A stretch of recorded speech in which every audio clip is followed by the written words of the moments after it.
गावना करवलाए हरि जी, गावना करवलाए हरि जी, अपने पुरुबावा गइलए राम, अपने विदेशवा गइलए राम।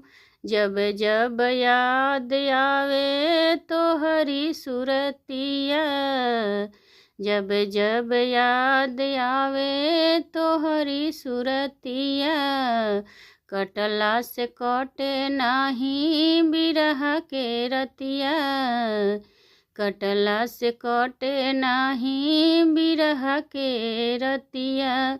जिया छछनवलाए हरि जी, जिया छछनवलाए हरि जी, अपने पुरुबावा गइलए राम, अपने पुरुबावा गइलए राम।